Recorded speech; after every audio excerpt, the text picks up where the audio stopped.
Welcome! Alright guys, here's essentially part 2 of the lecture that you guys need to have done.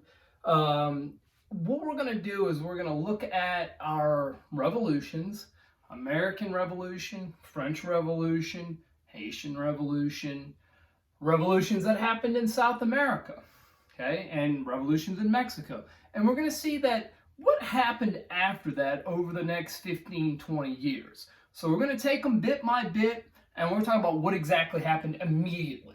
Okay, so the first one, let's talk about the United States.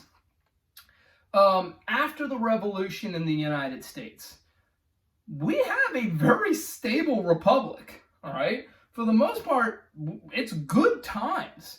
Now, look, I know as we get into 1860, there's going to be a problem. We're gonna address what's happening in the 1860s a little later, but it's good. By 1830, the U.S. has 24 states. So not only do all those colonies become states that we talk about, but essentially it almost doubles in size. All right, so 24 states doing pretty good, okay?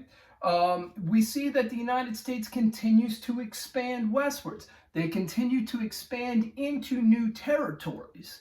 Okay, so the United States is growing, it is getting bigger, it is getting more powerful, it's getting stronger. Now, that comes to a very important concept, and that's the concept of manifest destiny. Now, look, I'm quite sure you guys have been beaten in the head with manifest destiny, okay? It is the idea that it was destined, it was preordained that the United States would go from the Atlantic Ocean to the Pacific Ocean, that they would control the continental North America, the continental United States. Okay, so there was that idea that was pushing Americans westward. Okay, now this is only aided in the fact that in 1803, Napoleon, Emperor of France, he will sell us the Louisiana Territory. Now, of course, with the Louisiana Territory in 1803, when we buy this essentially, sorry, I needed that card. This essentially will double the size of the United States. So now what had started out just, heck, 30 years earlier as just a collection of colonies on the East Coast has now dramatically increased. Okay? And of course, this really makes the United States a player in the Western Hemisphere by gaining all of this land. Okay? Now, I'm not saying that the settlement of the West was easy. Obviously, with the settlement of the West, it's going to bring, the European colonists into a lot of contact with Native American tribes, and it's not going to be pretty. There will be several violent clashes between natives in the plains of the Midwest and American settlers pushing west. Okay, now of course, being that the settlers have all the advantages, whether it's natural immunities, whether it's weaponry, whether it's just inevitable progress, we see that yes, the natives will essentially either get wiped out or pushed on reservations. Okay, now probably the big elephant in the room in terms of by 1830 what's going on is slavery is still existing in the United States. This is an issue that was debated when they were creating the Constitution. It's an issue that is still being debated at this point. And of course, I'm not giving you a spoiler here. In less than 30 years, the United States will fight a violent civil war in order to decide the fate of whether there was going to be slavery in the United States. Okay. Also, too, dramatic population increases in the United States, really due to new immigration. There will be an influx of immigration really throughout the next, 150 years in the United States, which is going to be from different groups. Okay. Now, with France, and I guess Europe in general, we're going to see that after the Napoleonic Wars, after the French Revolution, there is a conservative swing in Europe. And we talked about this. Remember when we did the political spectrum? On the left, you had the radicals. On the right, you had the conservatives. And we talked about that pendulum swing. When it gets too far one way, things will inevitably go back this way. When it gets too far this way, vice versa. Well, we're going to see that for 15 to 20 years after the Napoleonic Wars, there is a conservative push in Europe. Now, this all starts with, what do we do after the Napoleonic Wars? Okay, so after Napoleon sent off to the island, okay, we're going to see what's called the Congress of Vienna. And I have a name under there, Metternich. Metternich is essentially the leader of Austria. And with the Congress of Vienna, this is the big question. It's like, well, all right, we've defeated Napoleon. He's actually going to come back for a second, the 100 days. But then they re-meet, all right? And they got to figure out what to do. Now, Metternich really has two big ideas that he wants to push in the Congress of Vienna, okay? Number one is called the principle of legitimacy, okay? Now, look, with the principle of legitimacy, I mean, look, the root word of legitimacy is legitimate. He says that all of the ruling families that were in power prior to 1789 go back on the throne. Now, look, I'm not pulling 1789 out of the air here.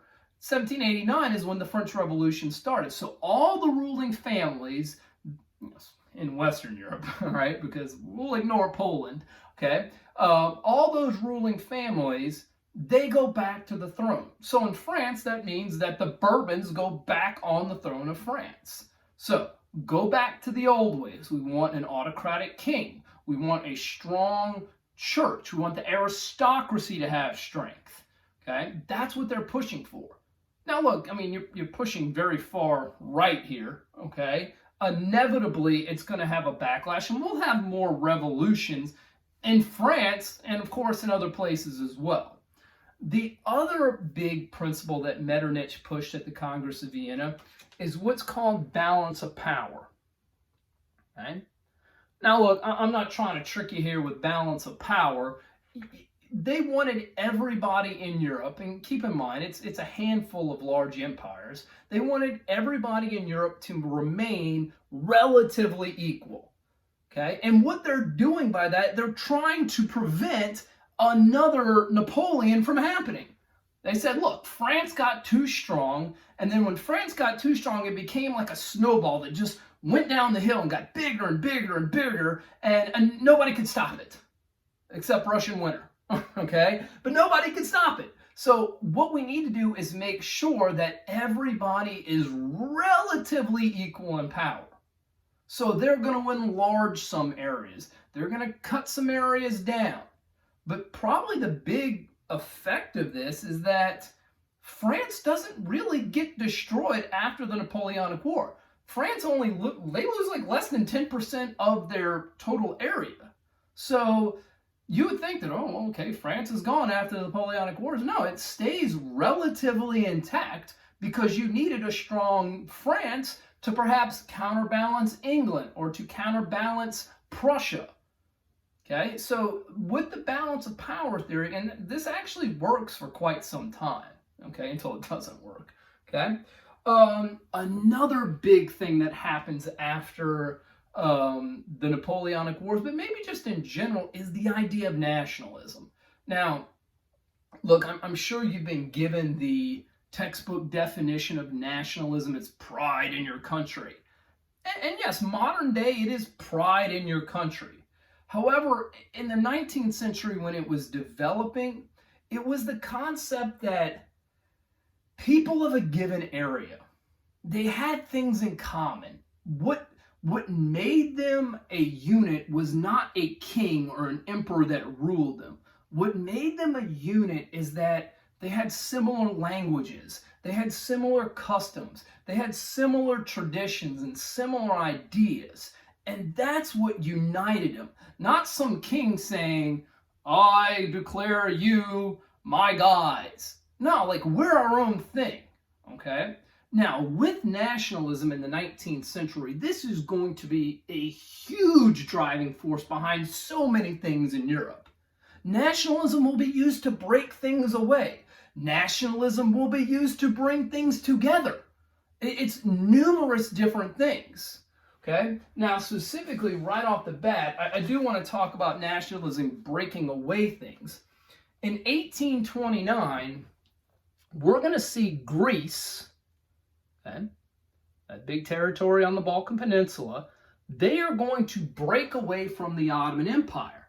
Now, they're going to use nationalism to break away from the Ottoman Empire. Okay? And look, the irony is that the Ottoman Empire, they treated the Greeks pretty well. They let them practice their own faith. They let them have their own traditions, speak their own languages. They just had to acknowledge the Ottoman ruler, he's your ruler, and then pay your taxes. But other than that, they left them alone. But that was not good enough for the Greeks. And really, it's because of nationalism. The Greeks looked at the Ottomans and said, okay, we're not Muslims, okay? You know, we don't speak your language. Ethnically, we're not like you. We don't want to be ruled by you. We do not want to be ruled by your empire, okay?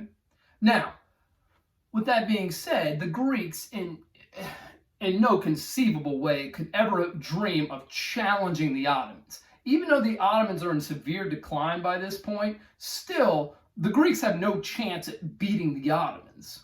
However, other European powers will support the Greeks in their bid for independence, and they will get independence, okay? We're also going to see that other ethnic minorities, especially, well, I'd show you on the map, but it's too small, especially ethnic minorities on the Balkan Peninsula will use nationalism to try and gain independence from either the Ottoman Empire, from the Austrian Empire, or even the Russian Empire. They're going to use nationalism a way to say, we're not like you. We're our own thing. We want to break away. We want to be independent. Okay? So nationalism is a way to break things away from a larger area.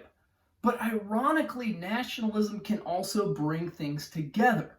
Okay? We're going to see in the 19th century, nationalism is going to be used to bring two entities together in Europe. Okay? Number one, it's going to bring the Germans together. Remember, there is no such thing as Germany. Okay? What you have is several dozen, at one point, 100 German kingdoms. Well, they start looking at each other and they're saying, look, we're like you. I'm like you. You're like us. We speak the same language. We have the same customs. We would be more powerful if we were together. And we're going to talk about that, German unification, but it's through nationalism. The other one is going to be Italy. Remember, there's no such thing as Italy. It's Italian kingdoms on the Italian peninsula. Well, those Italian kingdoms will start merging together to create the Kingdom of Italy. And we're going to see that, that will be used with nationalism. Okay? Now, also keep in mind, too, that both in Europe and in the Americas, there's going to be the continued talk and discussion of ideas of equality. Okay? And in fact, they're going to fight a war over it. Okay? All right, I'm approaching my time. I'm going to give you part 2 of this lecture in a second. Don't go nowhere.